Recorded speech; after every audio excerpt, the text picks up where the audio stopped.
ओम गुरुर्ब्रह्मा गुरुर्विष्णु गुरुर्देवो महेश्वरः गुरु साक्षात् परम ब्रह्म तस्मै श्री गुरवे नमः। मूकं करोति वाचालं पंगुं लंघयते गिरिं यत्कृपातमहं वन्दे परमानंदमाधवम्। अनुमानस्य द्वे अंगे व्याप्ति पक्ष धर्मता च। अनुमान के दो अंग हैं। यहाँ पर अनुमान शब्द का अर्थ करना चाहिए परामर्श। हम लोग सामान्यतः अनुमान शब्द का अर्थ करते हैं व्याप्ति ज्ञानम अनुमानम। व्याप्ति ज्ञान ही अनुमान है और आप जानते हैं व्याप्ति ज्ञान को हम अनुमान क्यों कहते हैं। फिर भी एक दूसरा पक्ष है, वह कहता है अनुमिति का कारण परामर्श है, अतः परामर्श ही अनुमान है। उस परामर्श में दो अंग है, व्याप्ति ही पक्ष धर्मता च। क्योंकि परामर्श का लक्षण क्या है? व्याप्ति विशिष्ट पक्ष धर्मता ज्ञानम परामर्श। ठीक है, तो परामर्श में दो अंश हो गए, एक व्याप्ति एक पक्ष धर्मता। पक्ष धर्मता को ही यहाँ पर पक्षता कहा गया है। तो व्याप्ति का निरूपण किया गया। दूसरा जो अंग है पक्षता, उसका निरूपण अब ग्रंथकार करने जा रहे हैं। शिशादैशया शून्य सिद्धिर यत्र न तिष्ठति स पक्षस्तत्र वृत्तित्व ज्ञानानुमितिर्भवेत्। पक्ष किसको कहते हैं, ये प्रश्न है। पक्ष वृत्तित्व इत्यत्र पक्षत्वं किम। पक्ष वृत्तित्व ज्ञानाद, ऐसा पहले भी कहा है। व्याप्यस्य पक्ष वृत्तित्व दी परामर्श उच्यते, पहले कहा था। तो पक्ष वृत्तित्व जो कहा गया है उसमें जो पक्षत्व है, जो घटकतया प्रविष्ट है, वह पक्षत्व क्या है? पक्षत्वं किम अर्थात पक्षता का। हम लोग पक्षता शब्द का ज्यादा प्रश्न करते हैं, तो हम प्रश्न का स्वरूप बना देंगे का नाम पक्षता। तो ग्रंथकार कहते हैं शिशादैशया शून्य सिद्धिर यत्र न तिष्ठति। जहां पर शिशादैशा से शून्य सिद्धि न रहती है उसको पक्ष कहते हैं। सपक्ष वही पक्ष है। तत्र वृत्तित्व ज्ञानात, उस पक्ष में हेतु के वृत्तिता के ज्ञान से, पक्ष धर्मता के ज्ञान से अनुमिति की उत्पत्ति होती है। ये सामान्य श्लोक का अर्थ हो गया। इसकी व्याख्या हम लोग आगे बढ़ाते हैं। तो ग्रंथकार स्वयं कहते हैं शिशादैशा विरह विशिष्ट सिद्ध भाव पक्षता तदवान पक्ष इत्यर्थः। पक्षतावान पक्ष, जहां पर पक्षता रहे उसको हम पक्ष कहते हैं। अतः पक्षता का स्वरूप क्या है? तो शिशादैशा विरह विशिष्ट सिद्ध भाव। शिशादैशा से शून्य सिद्धि जहां पर नहीं है, अर्थात जहां पर शिशादैशा विरह विशिष्ट सिद्धि का अभाव है, उसको पक्ष कहते हैं। और वो जो अभाव हुआ वही पक्षता है। शिशादैशा विरह विशिष्ट सिद्ध भाव पक्षता। यह पक्षता अनुमिति के प्रति कारण है। जिस प्रकार से व्याप्ति ज्ञान अनुमिति के प्रति कारण है, उसी प्रकार से पक्षता भी अनुमिति के प्रति कारण है। ठीक है, तो हमको इसको समझना है। यहाँ पर शिशादैशा विरह विशिष्ट सिद्ध भाव, ये विशिष्टा भाव है। विशिष्टा भाव के बारे में आप जानते हैं, हमने आपको कहा भी था कि आप देख कर आइए पुराना जो पाठ है। तो फिर भी हम समझते हैं शिशादैशा का अर्थ क्या है, हमको समझना है। सिद्धि का अर्थ क्या है, हमको समझना है। फिर विशिष्टा भाव क्या है, इसको हमको समझना है। ठीक है, तो क्रमशः हम लोग आगे बढ़ते हैं। तो पहले हम बात करते हैं सिद्धि की। सिद्धि का अभाव पक्षता है।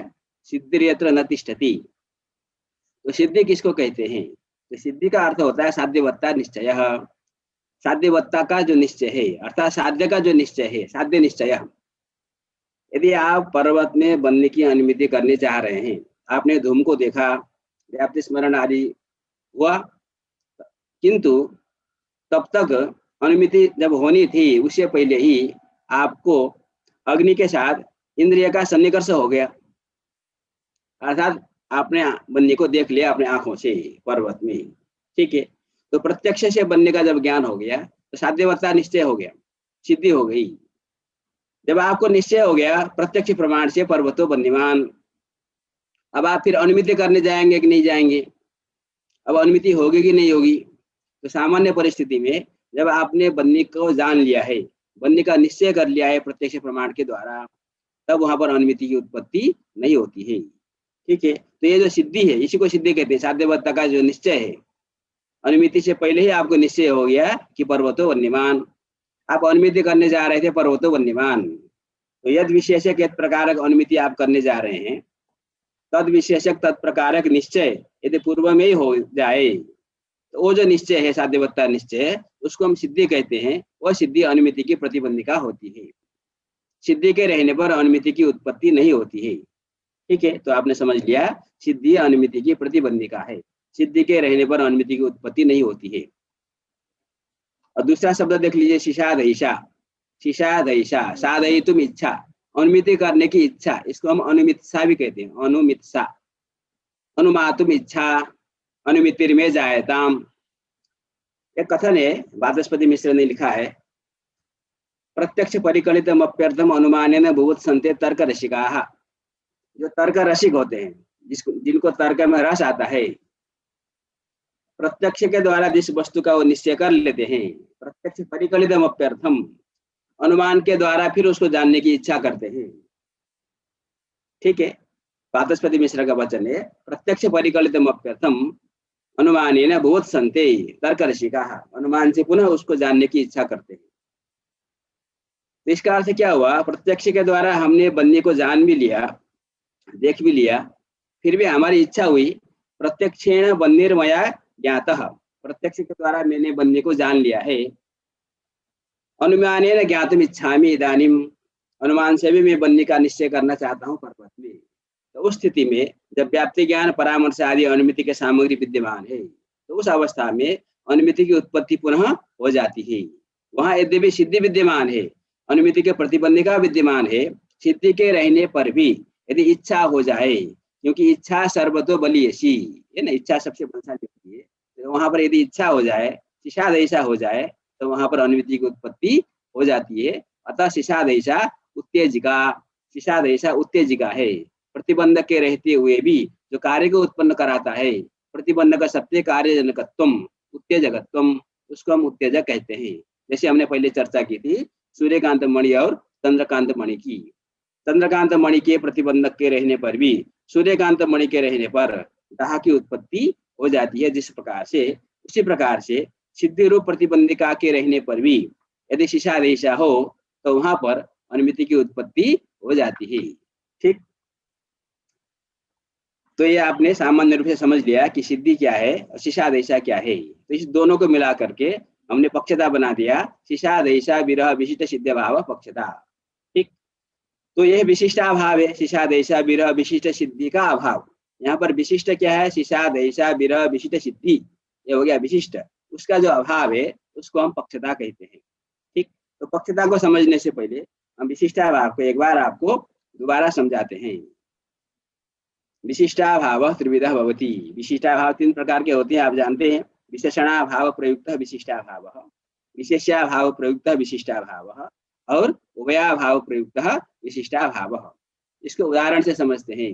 जैसे हम कहते हैं दंडी पुरुषाभाव, दंडी पुरुषो नास्ति अत्र भूतले अथवा मठे, दंडी पुरुषा नास्ति, दंडी पुरुषाभाव वर्तते, यह विशिष्टाभाव है। इसमें विशिष्ट क्या है, दंडी पुरुष, ये हो गया विशिष्ट, दंड विशिष्ट पुरुष, ये हो गया विशिष्ट।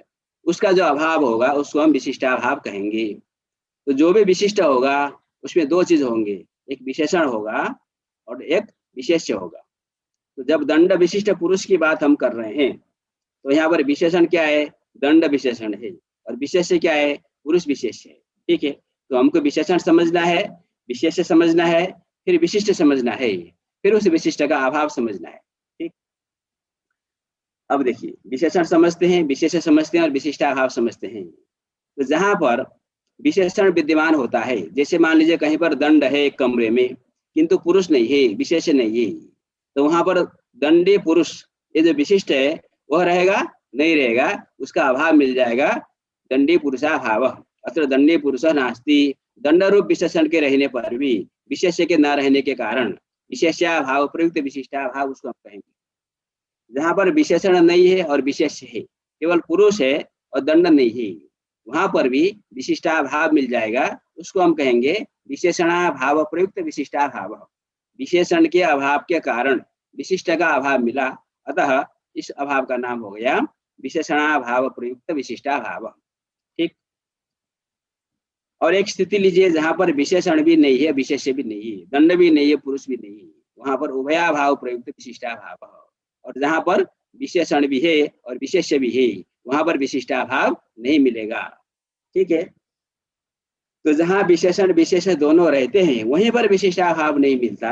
अन्यत्र तीनों जगह पर जहाँ केवल विशेषण नहीं है, जहाँ केवल विशेषण नहीं है, अथवा जहाँ दोनों नहीं है, उन तीन स्थानों पर विशिष्टाभाव मिलता है। उनका नाम थोड़ा तो भिन्न भिन्न हो जाएगा, किंतु विशिष्टाभाव तो मिलता ही है। ठीक है, चलिए आगे बढ़ते हैं। अब हमारा जो पुराना उदाहरण है उस पर मैं आपको थोड़ा याद दिलाता हूँ, आवृत्ति कराता हूँ। हमने कहा था उत्तेजका भाव विशिष्ट मन्य भाव दाहम प्रति कारणम। तो दाह के प्रति उत्तेजका भाव विशिष्ट मन्य भाव कारण है। ठीक है, तो यहाँ पर ये विशिष्टाभाव है। इसमें विशेषण क्या है? उत्तेजका भाव, और विशेष्य क्या है? मणि। उत्तेजका भाव विशिष्ट मणि, ये हो गया आपका विशिष्ट। उसका जो अभाव होगा उसको हम कहेंगे विशिष्टाभाव। उसमें विशेषण हो गया उत्तेजका भाव। अब जानते हैं उत्तेजक माने क्या है। यहाँ पर उत्तेजक का अर्थ होता है, उत्तेजक शब्द से हम यहाँ पर लेते हैं सूर्यकांत मणि को, वही उत्तेजक है। उसका अभाव, सूर्यकांत मणि का जो अभाव है वह विशेषण है। और विशेष मणि, मणि शब्द से हम किसको लेते हैं? हम चंद्रकांत मणि को लेते हैं। ठीक है, अब देखिए हमको क्या क्या देखना है। हमको देखना है सूर्यकांत मणि है कि नहीं, चंद्रकांत मणि है कि नहीं देखना है। इसके आधार पर विशेषण विशेष है कि नहीं देखना है। उसके आधार पर विशिष्टाभाव मिल रहा है कि नहीं मिल रहा है देखना है। ठीक है, अब देखिए, तो आप पहले से सोच कर रखिएगा, फिर हम जो बताते हैं उसके साथ आपका सोच मिलता है कि नहीं मिलता है, कितना आपने आवृत्ति किया है, कितना आपको तैयार है पुराना, आप अपनी परीक्षण कर सकते हैं। तो जहाँ पर सूर्यकांत मणि भी नहीं है तो चंद्रकांत मणि भी नहीं है, ठीक है, ये स्थिति है। वहां पर विशेषण है कि नहीं और विशेष है कि नहीं आपको देखना है। ठीक, तो आपने सोच लिया होगा, तो मैं आपको बता देता हूँ। यहाँ पर विशेषण है। जब सूर्यकांत मणि नहीं है अर्थात विशेषण है, क्योंकि विशेषण क्या है? विशेषण है उत्तेजक का अभाव। उत्तेजक विशेषण नहीं है, सूर्यकांत मणि विशेषण नहीं है, अपितु सूर्यकांत मणि का अभाव विशेषण है। तो जहां पर सूर्यकांत मणि नहीं है अर्थात सूर्यकांत मणि का अभाव है अर्थात विशेषण है। ठीक है, और चंद्रकांत मणि विशेष है तो वो नहीं है अर्थात विशेष नहीं है। तो विशेषण है और विशेष नहीं है, तो यहाँ पर विशिष्टाभाव मिलेगा कि नहीं मिलेगा? मिलेगा, बिल्कुल मिलेगा। उसका नाम हो जाएगा विशेष्याभाव प्रयुक्त विशिष्टाभाव। तो यहाँ पर दाह होगा, दाह की उत्पत्ति होगी। जब दोनों मणियां नहीं रहेंगे तो अग्नि अपने कारणों के द्वारा वहां दाह की उत्पत्ति हो जाएगी। दूसरी स्थिति लेते हैं जहां पर सूर्यकांत मणि भी है और चंद्रकांत मणि भी है। यहाँ पर विशेषण विशेष में क्या है और क्या नहीं है। ठीक है, आप सोच लीजिए। चलिए अभी आपने सोच लिया होगा, तो देखिए हम आपको बताते हैं, मिलाकर देख लीजिए। तो जब सूर्यकांत मणि है अर्थात विशेषण नहीं है, क्योंकि सूर्यकांत मणि है इसका अर्थ क्या हुआ? उत्तेजक विद्यमान है, उत्तेजक का अभाव नहीं है, तो विशेषण विद्यमान नहीं है, तो विशेषण का अभाव हो गया। और चंद्रकांत मणि विशेष है, तो चंद्रकांत मणि है अर्थात विशेष है। तो विशेषण नहीं है, विशेष है, तो वहां पर विशिष्टाभाव मिलेगा कि नहीं मिलेगा? मिलेगा। उसको हम कहेंगे विशेषणाभाव प्रयुक्त विशिष्टाभाव। ठीक, तीसरा उदाहरण लीजिए। यहाँ पर आप लोग सोचिए, जहाँ पर सूर्यकांत मणि है और चंद्रकांत मणि नहीं है, यहाँ पर विशेषण विशेष में से कौन है कौन नहीं है, कौन सा विशिष्टाभाव यहाँ पर मिलने वाला है? ठीक है, चलिए आपने सोच लिया, अब आगे देखिए, परीक्षण करिए। यहाँ पर विशेषण भी नहीं है, विशेष भी नहीं है, क्योंकि सूर्यकांत मणि है अर्थात सूर्यकांत मणि का अभाव नहीं है, विशेषण नहीं है। चंद्रकांत मणि नहीं है अर्थात विशेष नहीं है, तो विशेषण में नहीं है और विशेष भी नहीं है। तो यहाँ पर आपको मिल जाएगा उभयाभाव प्रयुक्त विशिष्टाभाव। यहाँ पर भी दाह की उत्पत्ति होगी। जहाँ सूर्यकांत मणि रहेगा और चंद्रकांत मणि नहीं रहेगा वहाँ अवश्य दाह होगा। ठीक, क्योंकि वहां तो प्रतिबंधक ही नहीं है। और एक स्थिति और लीजिए, जहां पर सूर्यकांत मणि नहीं है और चंद्रकांत मणि है, वहां पर आप देखिए विशेषण विशेष में से कौन है कौन नहीं है, और विशिष्टाभाव मिल रहा है कि नहीं मिल रहा है। चलिए आपने सोच लिया होगा, तो देखिए अब हम बताते हैं आपको कि यहाँ पर विशेषण भी है और विशेष्य भी है। क्योंकि सूर्यकांत मणि नहीं है, उत्तेजक नहीं है अर्थात उत्तेजक का अभाव है, तो विशेषण है। चंद्रकांत मणि है अर्थात विशेष्य भी है, तो विशेषण भी है और विशेष्य भी है। जब सूर्यकांत मणि न हो और चंद्रकांत मणि हो उस समय दाह होता है क्या? नहीं होता, क्योंकि प्रतिबंधक विद्यमान है, उत्तेजक विद्यमान नहीं है। वहां पर तो कार्य रुक जाएगा, वहां विशिष्टाभाव नहीं है, अत्र विशिष्टाभावो नास्ति यतोहि अत्र विशेषणमपि वर्तते विशेष्यो भी वर्तते। ठीक है, तो ये हो गया आपका उदाहरण। इसी उदाहरण के आधार पर हम पक्षता को भी समझते हैं। अब देखिए पक्षता में हमको यही काम करना है। पक्षता क्या है? शीशाद ऐसा विरह विशिष्ट सिद्ध भाव पक्षता, ये हो गई पक्षता का स्वरूप। तो यहाँ पर विशेषण क्या है? शीशाद ऐसा विरह, शीशाद ऐसा का जो विरह है अभाव, शीशाद ऐसा का जो अभाव है वो विशेषण है। और विशेष्या सिद्धि, तो विशिष्ट हो जाएगा शीशाद ऐसा विरह विशिष्ट सिद्धि, उसका जो अभाव है उसको हम कहेंगे पक्षता। तो यहाँ पर आपको देखना क्या क्या है, यहाँ पर आपको देखना है शीशाद ऐसा है कि नहीं है, सिद्धि है कि नहीं है, उसके आधार पर विशेषण विशेष है कि नहीं देखना है, उसके आधार पर विशिष्टाभाव मिल रहा है कि नहीं मिल रहा है देखना है। तो जहाँ जहाँ विशिष्टाभाव है वहाँ वहाँ पक्षता है, वहाँ वहाँ अनुमिति होगी। और जहाँ विशिष्ट ही रह जाएगा वहाँ पर पक्षता नहीं होगी, तो वहाँ अनुमिति भी नहीं होगी। ठीक है। अब देखिए जहाँ पर शीशाद ऐसा भी नहीं है और सिद्धि भी नहीं है, वहाँ पर आप लोग देख लीजिए, चिंतन कर लीजिए विशेषण विशेष में से कौन है कि नहीं, आपने सोच लिया होगा। अब देखिए यहाँ पर विशेषण है, क्योंकि शीशाद ऐसा नहीं है अर्थात शीशाद ऐसा का विरह है, तो विशेषण है। विशेषण शीशाद ऐसा नहीं है, विशेषण है शीशाद ऐसा का विरह, शीशाद ऐसा का अभाव। तो जहाँ शीशाद ऐसा नहीं है अर्थात शीशाद ऐसा का विरह है, और सिद्धि नहीं है तो ठीक है, सिद्धि नहीं है तो विशेषण नहीं है, सिद्धि ही विशेष है। तो विशेषण जहाँ पर होता है और विशेषण नहीं होता है वहाँ पर विशिष्टाभाव मिलता है कि नहीं मिलता है? मिलता है, उसका नाम होता है विशेष्याभाव प्रयुक्त विशिष्टाभाव। तो यहाँ पर अनुमिति होगी कि नहीं होगी? जहाँ पर शीशाद ऐसा भी नहीं होती है, सिद्धि भी नहीं होती है, वहाँ पर अनुमिति हो जाएगी, क्योंकि शीशाद ऐसा की आवश्यकता तब पड़ती है जब सिद्धि हो। सिद्धि नहीं है तो हमने धूम को देखा, व्याप्ति ज्ञान हो गया, परामर्श हो गया, अनुमिति हो जाएगी। ठीक है, अपने कारण से अनुमिति की उत्पत्ति हो जाती है। सिद्धि के रहने पर अनुमिति रुक जाती है, और सिद्धि के रहने पर अनुमिति रुक गई तो वहां पर पुनः अनुमिति को उत्पन्न करने के लिए शीशाद ऐसा की आवश्यकता होती है। ठीक, तो जहाँ दोनों नहीं है वहाँ अपने स्वभावतः अपने कारणों के बल पर अनुमिति की उत्पत्ति हो जाती है, तो यहाँ पर पक्षता बन गई, यहाँ पर विशिष्टाभाव मिल गया। दूसरा उदाहरण लीजिए, जहाँ पर शीशाद ऐसा भी है और सिद्धि भी है। अब सोचिए यहाँ क्या विशेषण विशेष क्या है क्या नहीं है, आपने विचार कर लिया है। अब देख लीजिए, जहाँ पर शीशाद ऐसा है तो शीशाद ऐसा का विरह नहीं है तो विशेषण नहीं है, और सिद्धि है तो विशेष्य है। ठीक है, ये पूरा गणित है, आप लोगों को आनंद आ रहा होगा समझने में। तो यहाँ पर विशेषण नहीं है और विशेष्य है, तो जहाँ विशेषण नहीं होता है और विशेष्य होता है वहाँ पर विशेषणाभाव प्रयुक्त विशिष्टाभाव मिल जाएगा, अर्थात यहाँ पर भी पक्षता है। अब आप देख लीजिए, जहाँ सिद्धि शीशाद ऐसा दोनों रहेंगे वहाँ पर अनुमिति होगी कि नहीं होगी? सिद्धि वहां पर रोक नहीं पाएगी शीशाद ऐसा होने के कारण, उत्तेजक है तो वहां अनुमिति होगी। ठीक है, तो यहाँ भी पक्षता बन गई। तीसरा उदाहरण लीजिए, शीशाद ऐसा है और सिद्धि नहीं है, तो यहाँ पर आप सोच करके देखिए क्या स्थिति बन रही है, विशेषण विशेष बन रहा है कि नहीं बन रहा है। तो आपने विचार कर लिया है, तो देखिए हम परीक्षण करिए। शीशाद ऐसा है अर्थात शीशाद ऐसा का विरह नहीं है, विशेषण नहीं है, और सिद्धि नहीं है अर्थात विशेष्य भी नहीं है, सिद्धि विशेष है तो विशेषण भी नहीं है, विशेष्य भी नहीं है, तो यहाँ पर उभयाभाव प्रयुक्त विशिष्टाभाव मिल गया। ठीक है, उभय से सिद्धि और शीशाद ऐसा को नहीं देखना है, उभय से विशेषण और विशेष्य को देखना है। ठीक है, तो यहीं पर भ्रम होता है, कठिन जिसको होता है, क्यों? वो समझते हैं कि सिद्धि शीशाद ऐसा सिद्धि जब दोनों नहीं रहेंगे तब ना उभयाभाव प्रयुक्त विशिष्टाभाव रहेगा। लेकिन जब आप देखिए जहाँ सिद्धि शीशाद ऐसा और सिद्धि दोनों नहीं रहते वहां तो विशिष्टाभाव विशेष्याभाव प्रयुक्त विशिष्टाभाव मिलता है, वहाँ उभयाभाव प्रयुक्त विशिष्टाभाव नहीं मिलता है।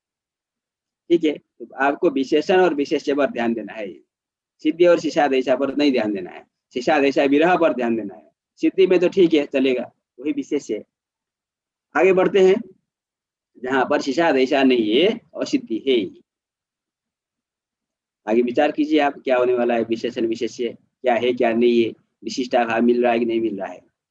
चलिए आपने विचार कर लिया होगा। तो यहाँ पर शीशाद ऐसा नहीं है अर्थात शीशाद ऐसा का विरह है, सिद्धि है अर्थात विशेष्य है, तो यहाँ विशेषण विशेष दोनों होने के कारण अत्र विशिष्टाभावो नास्ति, यहाँ पर तो विशिष्ट ही रह जाएगा, यहाँ पर विशिष्टाभाव नहीं मिल सकता।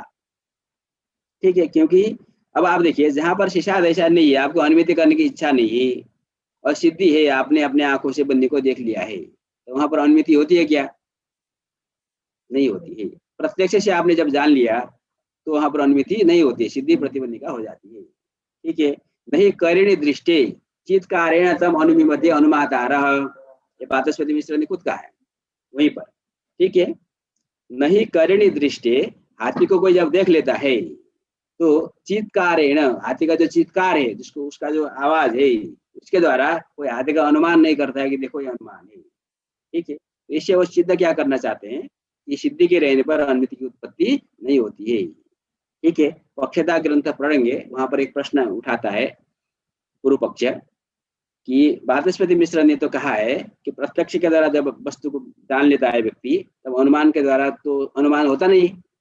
उसके लिए उन्होंने एक उदाहरण दिया, नहीं करिणी दृष्टि चित्कारेण तम अनुमिमते अनुमातारः, तम अनुमिमते न अनुमिमते, अनुमान नहीं करते। जो अनुमान करने वाले लोग होते हैं वो भी हाथी को देखने के बाद चित्कार को सुन करके हाथी का अनुमान नहीं करते। तो इससे क्या सिद्ध हुआ कि प्रत्यक्ष हो जाने पर अनुमिति की उत्पत्ति नहीं होती है।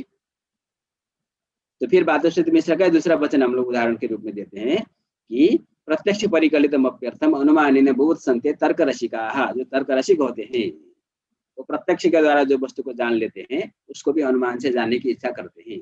ये दोनों वचन है, ऐसा लगता है कि दोनों परस्पर में विरोधी है। एक वचन बोल रहा है कि प्रत्यक्ष होने पर भी अनुमिति की उत्पत्ति नहीं होती है, दूसरा वचन बोल रहा है कि प्रत्यक्ष हो जाने पर भी पुनः अनुमिति होती है। तो इसका समन्वय कैसे करेंगे, ये प्रश्न वहां पर आता है। तो हम लोग इसी प्रकार से समन्वय करते हैं। यदि शिशा दहिशा न हो, यदि अनुमितसा न हो, इच्छा न हो, तो वो कथन ठीक है कि सिद्धि के रहने पर अनुमिति की उत्पत्ति नहीं होती है। सामान्य परिस्थितियों में प्रत्यक्ष हो जाने पर अनुमिति नहीं होती है, किंतु विशेष स्थिति है कि हमारी इच्छा है प्रत्यक्ष से जानने के बाद भी हम अनुमिति से जानना चाहते हैं, अनुमान के प्रमाण के द्वारा जानना चाहते हैं, तो वहां पर पुनः अनुमिति हो जाती है। इस बात को न माने तो एक समस्या आती है। क्या समस्या आती है? श्रुति कहती है, वेद कहता है, क्या कहता है कि श्रोतव्य मंतव्य निधिध्यासितव्य, आत्मा बारे द्रष्टव्य श्रोतव्य मंतव्य निधिध्यासितव्य। ठीक है। आत्मा के बारे में श्रवण करना चाहिए, मनन करना चाहिए, निधिध्यासन करना चाहिए, ये वेद ने हम लोगों को आदेश दिया है। ठीक। अब वेद ने कह दिया कि आत्मा के बारे में सुनो, श्रवण करो। हमने श्रवण कर लिया, उपनिषद पढ़ा, वेद पढ़ा, गीता आदि का अध्ययन कर लिया, गुरु मुख से हमने सुना कि हम आत्मा जो है नित्य है, शुद्ध है, मुक्त है। तो हमने शब्द प्रमाण के द्वारा जान लिया कि आत्मा का स्वरूप क्या है। फिर श्रुति कहती है कि मनन करो। तो मनन क्यों करें अब? क्योंकि मनन शब्द का अर्थ ही होता है अनुमान करना। गुरु ने कहा, आपने प्रवचन सुना, आप घर में आकर के फिर उसका मनन करिए। तो मनन करिए क्या है? बार बार उसको दोहराइए, उस पर अपने तरफ से आक्षेप उठाइए, ये कैसे हो सकता है, आत्मा नित्य कैसे हो सकता है, एक प्रकार के प्रश्न आप करिए, फिर अपने हिसाब से समाधान देने का प्रयास करिए, भिन्न भिन्न हेतुओं के द्वारा उपपत्ति भी ही। तो ये अनुमान ही मनन है। मनन शब्द का अर्थ अनुमान होता है। ये जो उदयनाचार्य है, न्याय के बहुत बड़े आचार्य है, उनको किसी ने पूछा, आप ये न्याय हेतु साध्य की बात क्यों करते हो, आपको तो ईश्वर की उपासना करनी चाहिए। तो उन्होंने जो कुसुमांजलि ग्रंथ है उसमें लिखा है, न्याय चर्चय मीशस्य मनन व्यपदेश भाक उपासनैव क्रियते श्रवणानंतरागता। ये जो न्याय चर्चा हम कर रहे हैं वो उपासना कर रहे हैं, हम भगवान की उपासनाएं कर रहे हैं, क्योंकि श्रुति ने क्या कहा है, श्रवण के अनंतर मनन करना चाहिए। ये जो न्याय चर्चा है यह मनन है। न्याय चर्चयम ईशस्य मनन व्यपदेश भाक, इसको मनन कहा जाता है। तो उपासनैव क्रियते, हमने उपासनाएं की है, हम उपासनाएं कर रहे हैं, क्योंकि श्रवणानंतरागता, श्रवण के अनंतर मनन करना चाहिए, ऐसा भगवती सिद्धि कहती है। अतः यदि हम मान लें कि सिद्धि हो जाने पर अनुमिति नहीं होती है, साध्यवत्ता निश्चय होने पर अनुमिति नहीं कर सकते, तो हमको तो निश्चय हो गया ना, हमने गुरु मुख से सुना, हमने वेद पढ़े, उपनिषद पढ़े, गीता पढ़ी, तो हमने निश्चय कर लिया है कि आत्मा का स्वरूप क्या है। तो साध्यवत्ता निश्चय हमको हो गया, आत्मा अस्ति नवा, इसमें हमको अभी कोई संदेह नहीं है, आत्मा के स्वरूप के बारे में हमको कोई संदेह नहीं। तो भगवती श्रुति कहती है, वेद कहता है कि आप क्या करो, मनन करो, बार बार हेतुओं के द्वारा बार बार चिंतन करो। वो मनन अनुमान करना ही है। अनुमान तो हम कर ही नहीं सकते ना, सिद्धि रूप प्रतिबंधिका बैठी हुई है, तो कथन ही मिथ्या हो जाएगा। ठीक। अतः यदि इच्छा आपकी हो तो सिद्धि के रहने पर भी अनुमिति की उत्पत्ति होती है। इस बात को हमको मान लेना चाहिए। ठीक है, ये पक्षता का स्वरूप का हम यहाँ पर निर्वचन आपको कर रहे हैं। तो पक्षता का लक्षण हमारा है शीशाद ऐसा विरह विशिष्ट सिद्ध भाव पक्षता। ठीक है, तो आगे बढ़ते हैं, ग्रंथ को आगे बढ़ाते हैं। अब ग्रंथकार कहते हैं शीशाद ऐसा मात्र न पक्षता विना भी शीशाद ऐसा घन गर्जितेन मेघानुमानात् अतएव साध्य संदेहो भी न पक्षता बिना भी साध्य संदेहम तदनुमानात्। अब यहाँ पर एक पूर्व पक्ष है। किसी ने प्रश्न पूछा कि शीशाद ऐसा को पक्षता मान लो, शीशाद ऐसा पक्षता। हमने अभी लक्षण क्या बनाया, शीशाद ऐसा विरह विशिष्ट सिद्ध भाव पक्षता। तो पूर्व पक्षी प्रश्न करता है शीशाद ऐसा पक्षता, क्योंकि सबसे ज्यादा बलशाली कौन है, शीशाद ऐसा है। यदि शीशाद ऐसा हो, अनुमित करने की इच्छा हो, अनुमित सा हो, तब तो सिद्धि के रहने पर भी अनुमिति हो जाती है।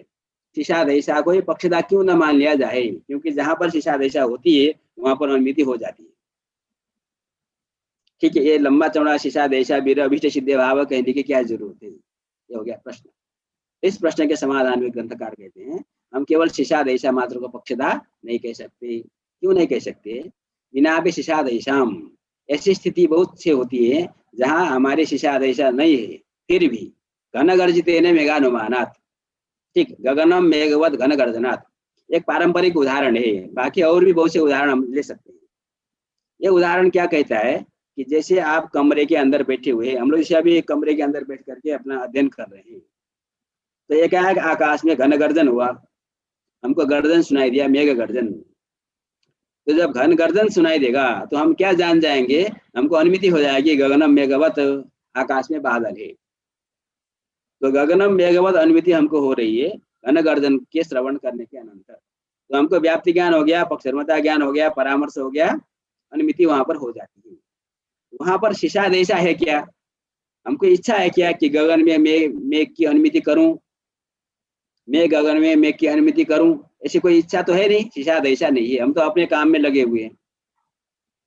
तो बिना शीशाद ऐसा के भी यदि अनुमिति की जो सामग्री है, व्याप्ति ज्ञान परामर्श आदि उपस्थित हो जाते हैं, तो वहां पर अनुमिति की उत्पत्ति हो जाती है। तो शीशाद ऐसा तो वहां पर है नहीं, फिर अनुमिति की उत्पत्ति हो रही है।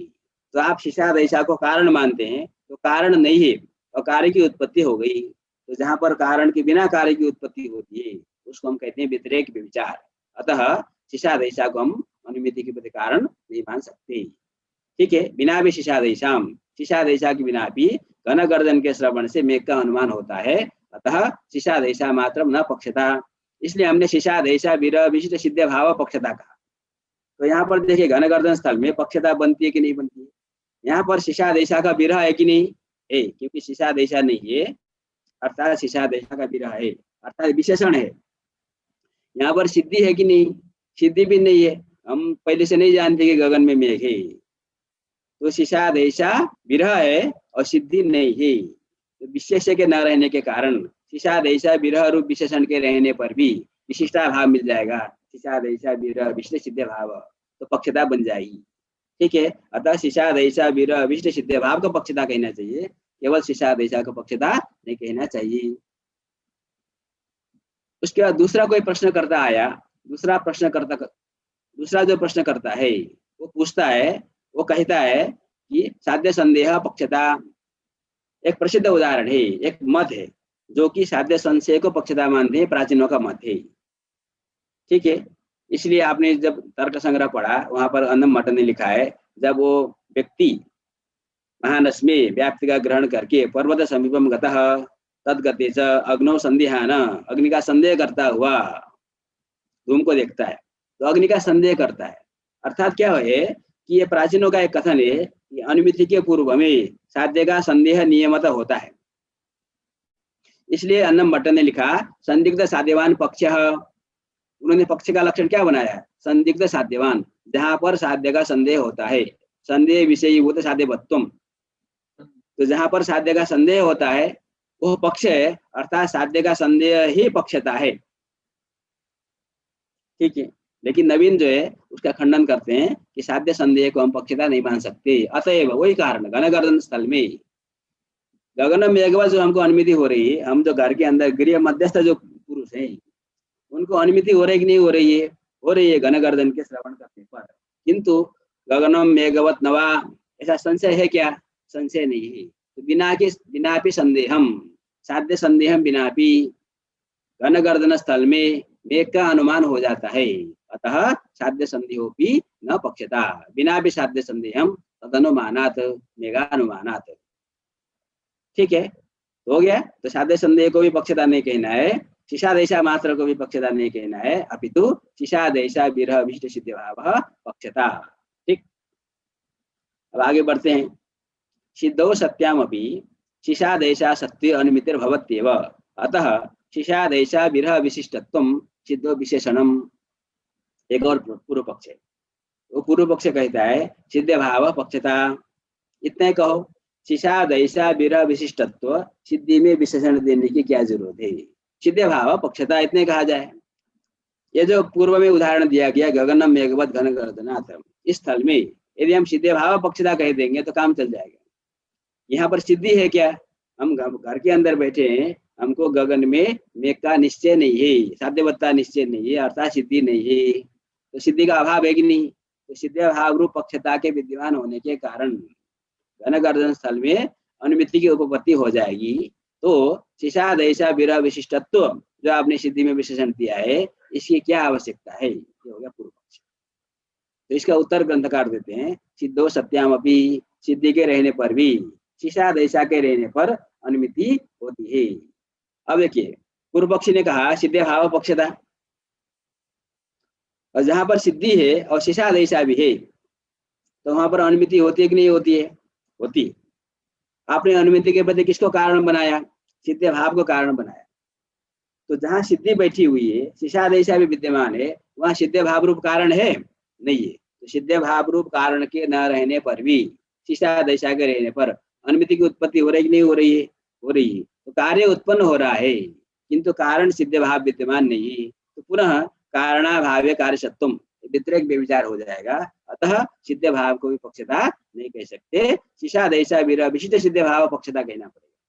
तो वहां पर सिद्धि के रहने पर भी, शिशादेशा के रहने के कारण, शिशादेशा विरह नहीं है, विशेषण नहीं है, वहां पर शिशादेशा विशिष्ट सिद्धि है, वहां पर शिशादेशा विरह विशिष्ट सिद्धि नहीं है, तो शिशादेशा विरह विशिष्ट सिद्धि का अभाव है, अतः पक्षता का संपादन हो जाएगा।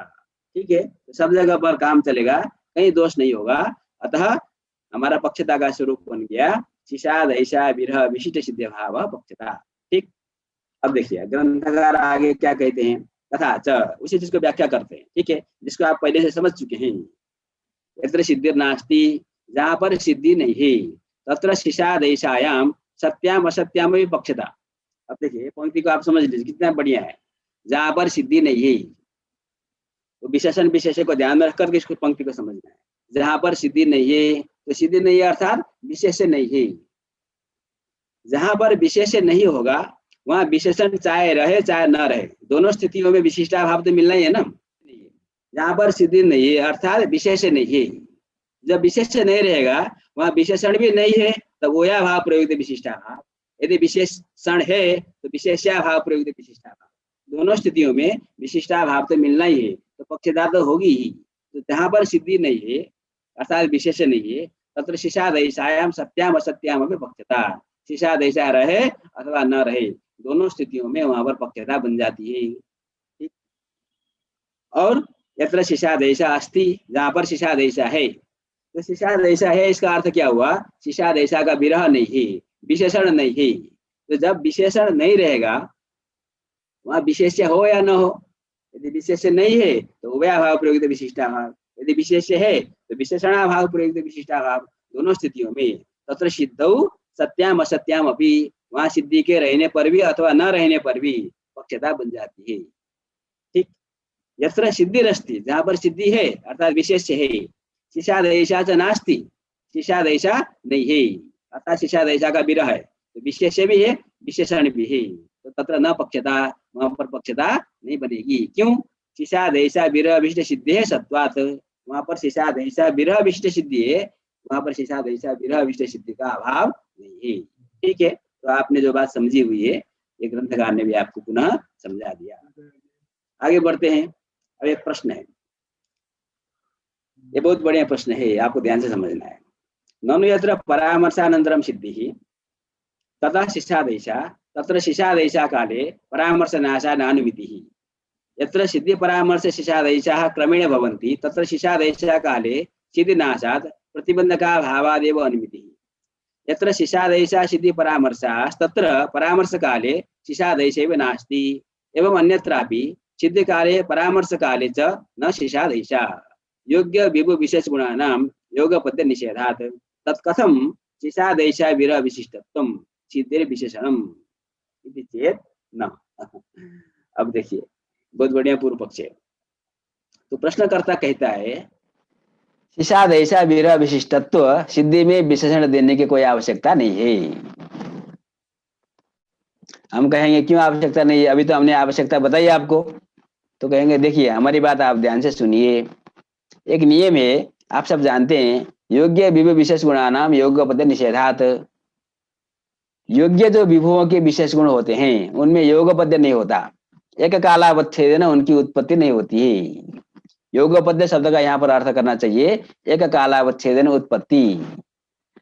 ठीक है, तो एक कालावच्छेदेन जो विभुओं के विशेष गुण है, जैसे आत्मा में ज्ञान सुखादि उत्पन्न होते हैं, उनके युगपद उत्पत्ति नहीं होती है, एक कालावच्छेदन उत्पत्ति नहीं होती है, वो क्रमशः उत्पन्न होते हैं। दो ज्ञान एक कालावच्छेदन उत्पन्न नहीं हो सकता। यदि दो ज्ञान हो रहा है तो क्रमशः हो रहा है। अतः तो इससे क्या हुआ, ये तो हम कहते हैं, हम जानते हैं इस बात को, इससे हुआ क्या। तो देखिए मैं आपको समझाते हैं। ठीक है, तो क्या समझाने वाले हैं देखिए। तो एक क्रम है, जैसे चार चीज हम ले रहे हैं, परामर्श है, सिद्धि है, शिष्यादेश है और अनुमिति है। इन चार चीज की हम चर्चा करेंगे। तो एक क्रम हम बनाते हैं। ठीक, एक क्षण है, इसको हम क्षण समझेंगे। प्रथम क्षण, द्वितीय क्षण, तृतीय क्षण, चतुर्थ क्षण। तो प्रथम क्षण में परामर्श उत्पन्न हुआ, द्वितीय क्षण में सिद्धि की उत्पत्ति हुई, तृतीय क्षण में शिष्यादेशा की उत्पत्ति हुई।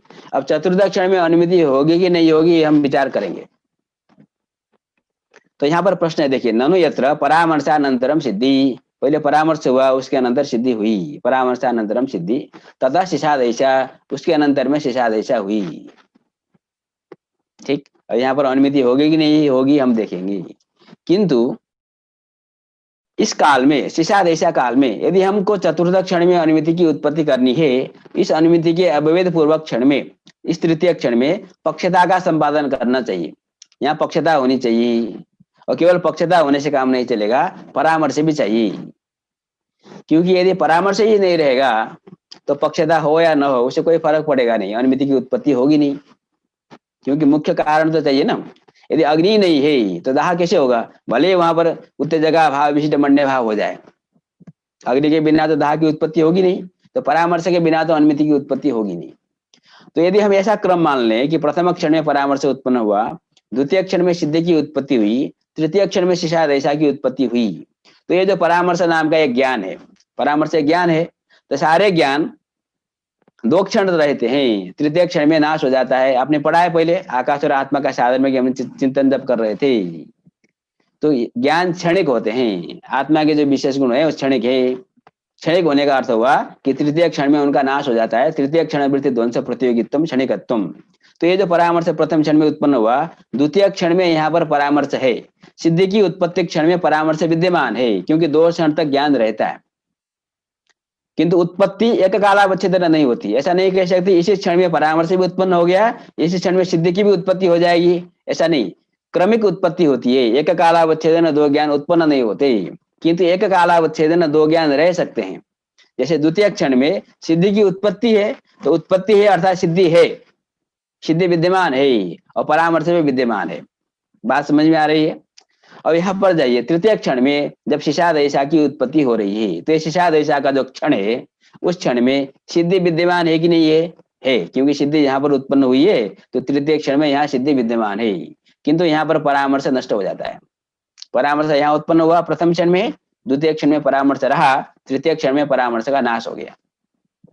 तो यहाँ पर परामर्श नहीं, यहाँ पर पक्षता है कि नहीं, यहाँ पर सिद्धि भी है शिष्यादेशा भी। तो जहाँ सिद्धि शिष्यादेशा दोनों होते हैं वहां पर विशिष्टाभाव होता है, पक्षता है, आप जानते हैं। तो यहाँ यद्यपि पक्षता है, फिर भी यहाँ परामर्श के न रहने के कारण अनुमिति होगी नहीं।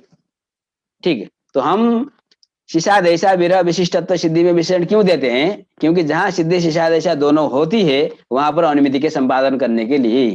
किंतु पूर्व पक्षी कहता है जहां सिद्धि शिशादेशा दोनों हैं वहां परामर्शा भावादेव नानुमिति, परामर्श नाशा नानुमिति, वहां परामर्श के नाश हो जाने के कारण अनुमिति की उत्पत्ति होगी नहीं, तो वहां आप पक्षता का संपादन करके करोगे क्या? पक्षता वहां हो या न हो उससे कोई फर्क नहीं पड़ता, तो यहाँ पर अनुमिति की उत्पत्ति नहीं होती है। तो यहाँ जब अनुमिति की उत्पत्ति नहीं होती है तो यहाँ पक्षता का संपादन करना न करना कोई महत्वपूर्ण नहीं है। ठीक, तो सिद्धांत पक्षी कहेगा और भी तो स्थितियां हो सकती है, यह क्रम विपरीत भी तो हो सकता है।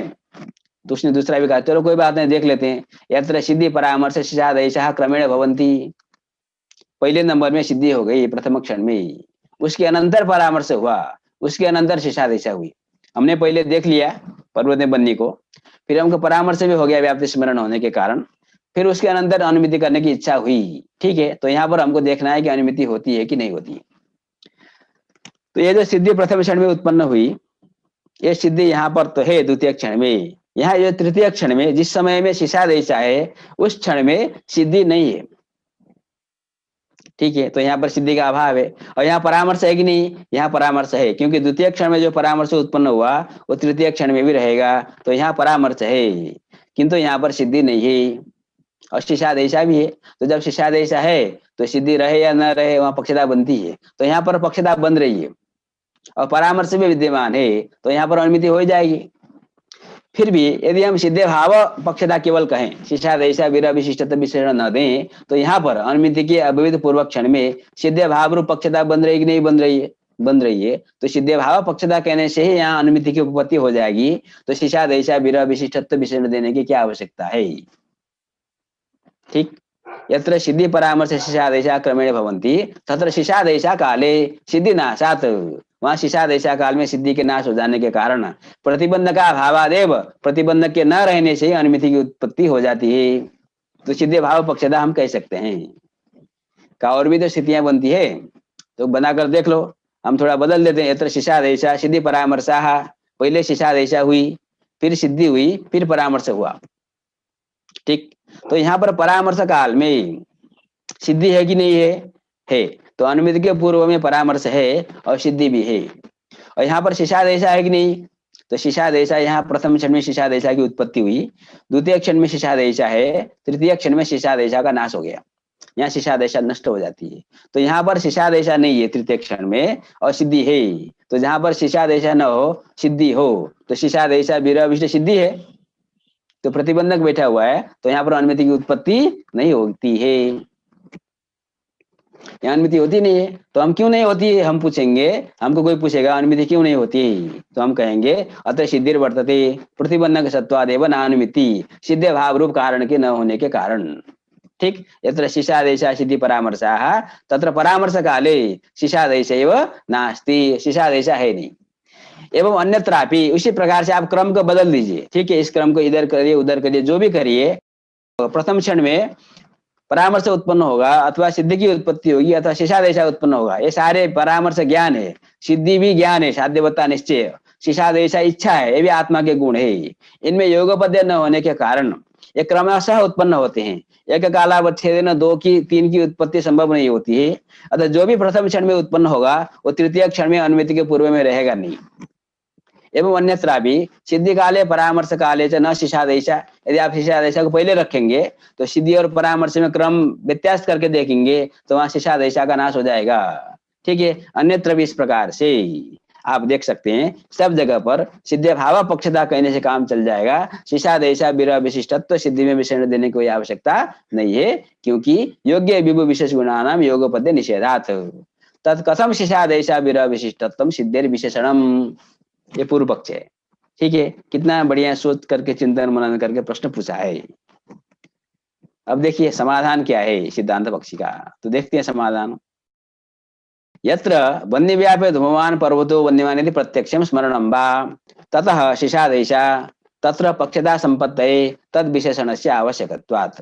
सिद्धांत पक्षी एक क्रम बताता है। चलो आपने तो बताकर हमको समझा दिया कि सिद्धि काल में शिशादेशा नहीं है, शिशादेशा काल में सिद्धि नहीं है, परामर्श नहीं है, कोई भी एक नहीं है, तो शिशादेशा विरह विशिष्टत्व विशेषण देने की आवश्यकता नहीं है।